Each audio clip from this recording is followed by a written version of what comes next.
नमस्कार बहिणींनो. महाराष्ट्रातील तमाम अंगणवाडी सेविका आणि मदतनीस ताई यांना गुरुजन चॅनलचा सप्रेम नमस्कार आहे. बहिणींनो, एप्रिल महिन्याचं केंद्राचं मानधन केव्हा येणार आहे? महाराष्ट्र राज्याचं मे महिन्याचं मानधन आणि प्रोत्साहन भत्ता या संदर्भातली नेमकी काय अपडेट आहे, काय परिस्थिती आहे, पैसे कधीपर्यंत आपल्या खात्यावरती येऊ शकतात? त्याचबरोबर आयुक्तालयामध्ये जी काल बैठक झालेली होती, ज्यामध्ये पेन्शन, ग्रॅज्युटी आणि मानधन वाढ या संदर्भामध्ये कुठलीही चर्चा झाली नाही किंवा सकारात्मकता आयुक्त कार्यालयामधल्या मीटिंगमध्ये दिसलेली नाही. याबद्दलची नेमकी खरी अपडेट काय आहे, या तीनही विषयांबद्दल या व्हिडिओमध्ये मी तुम्हाला माहिती सांगणार आहे. पहिल्यांदा अत्यंत महत्त्वाची म्हणजे पैशाची गोष्ट आपण करूयात, कारण की पैसा आहे तो सबकुछ आहे. पैशाचं सोंग करता येत नाही, बाकी कशाचंही सोंग करता येतं.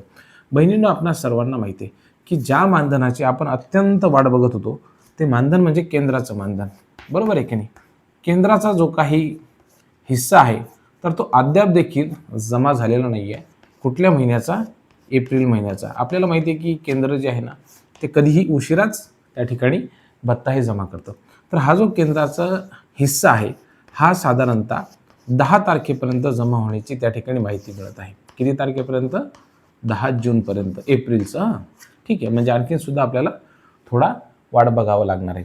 आता दुसरा जो महत्त्वाचा आहे ते म्हणजे मे महिन्याचं राज्य सरकारचं मानधन आणि दुसरं म्हणजे काय बहिणींनो, त्या ठिकाणी प्रोत्साहन भत्ता. बरोबर आहे.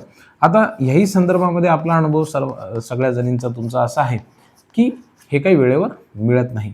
परंतु आता या संदर्भामधला जो आहे तो GR 27 तारखेला म्हणजे कधी बहिणींनो, 27 एप्रिल रोजी निर्गमित झालेला आहे. ठीक आहे, या संदर्भामधला GR. त्यामुळं राज्य सरकारचं मे महिन्याचं मानधन किंवा प्रोत्साहन भत्ता जो आहे तर तो लवकरच जमा होईल अशा प्रकारची त्या ठिकाणी माहिती आपणास मिळत आहे. आता पुढचं एक महत्त्वाचं बघूयात की आयुक्त कार्यालयामध्ये अत्यंत महत्त्वाची बैठक ही पार पडलेली होती. कुठे बहिणींनो? आयुक्त कार्यालयामध्ये. आणि आयुक्त कार्यालयामध्ये जी बैठक पार पडलेली होती यामध्ये 3 विषयाच्या अनुषंगानं अत्यंत महत्त्वाची चर्चा झाली. एक म्हणजे काय की जो पोषण आहारासाठी निधी दिला जातो त्यामध्ये वाढ करण्यात येईल. बरोबर आहे. पोषण आहारासाठी जो काय दिला जातो बहिणींनो निधी, त्यामध्ये 100% काय होणार आहे? वाढ होणार आहे. दुसरा जो महत्त्वाचा मुद्दा जो त्या ठिकाणी चर्चेला गेला तो म्हणजे मदतनीस ताई, की ज्यांची निवड कशी झालेली आहे? मागच्या काही काळामध्ये थेट पद्धतीने झालेली आहे. बरोबर आहे. डायरेक्ट त्यांची निवड झाली मदतनीस ताईंनी.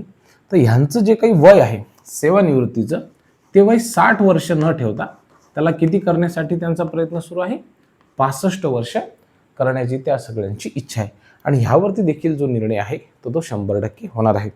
आता सर्वात महत्त्वाचं बहिणींनो, ज्या विषयावरती चर्चा होणं अपेक्षित होतं परंतु ज्यावरती चर्चा झालेली नाही तो विषय म्हणजे पेन्शन, ग्रॅज्युटी आणि मानधन वाढ. या 3 पैकी एकाही विषयावरती त्या ठिकाणी सकारात्मक अशी चर्चा झालेली नाही आहे. आता बघा बहिणींनो, सगळीकडे महागाई वाढलेली आहे. सगळीकडेच अशी एकही गोष्ट नाही राहिली की जी आपल्याला स्वस्त मिळते. मग काय व्हायला पाहिजे? त्या ठिकाणी 100% सुरुवातीला मानधन वाढ व्हायला पाहिजे. आता ह्या मानधनवाढी संदर्भामध्ये आपण 2-3 पावलं जी उचललेली आहेत त्याबद्दल तुम्हाला थोडक्यात माहिती सांगतो एका मिनिटात. बघा बहिणींनो, ज्यावेळेस महाराष्ट्रामध्ये निवडणुका झाल्या त्यावेळेला महायुतीने निवडणुकीमध्ये एक अत्यंत महत्त्वाचं वचन जे सगळ्या अंगणवाडी सेविकांना दिलेलं होतं ते म्हणजे की आम्ही तुमचं काय करू? मानधन वाढ करू. बरोबर आहे. हा अत्यंत महत्त्वाचं वचन महायुतीने निवडणुकीच्या वेळेला दिलेलं होतं. काय करू आम्ही? की त्या ठिकाणी तुमची मानधन वाढ करू. परंतु सध्या आपल्याला काय लक्षात येत आहे की प्रचंड बहुमत आल्याच्या नंतर विद्यमान सरकारने काही निर्णय घ्यायला सुरुवात केलेली आहे. आता त्यामधला एक अत्यंत महत्त्वाचा निर्णय जो शासनाने मागच्या काही काळामध्ये घेतलेला आहे, तुम्हा सर्वांना माहिती असेल, ती म्हणजे काय? तर शेतकरी बांधवांची कर्जमाफीचा निर्णय हा त्या ठिकाणी घेण्यात आलेला आहे. आता कर्जमाफी ही डेफिनेटली कधीपर्यंत होणार आहे बहिणींनो? त्या ठिकाणी बघा 30 जूनपर्यंत जी आहे तर ही कर्जमाफी शेतकरी बांधवांना त्या ठिकाणी मिळणार आहे. मग आता यांनी जे अत्यंत महत्त्वाचे वायदे केलेले होते, वचनं दिलेले होते, त्यापैकी एक म्हणजे कुणाला बहिणींनो? तुम्हा सर्वांना माहीत आहे. बरोबर आहे.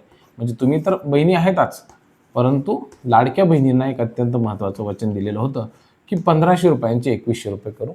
पण हे काही प्रॅक्टिकली सध्या पॉसिबल दिसत नाही आहे. मग दुसरं जे वचन महायुती पूर्ण करू शकते तर ते काय करू शकते? मानधनवाढीच्या संदर्भामध्ये. आणि हे कोणाला दिलं होतं?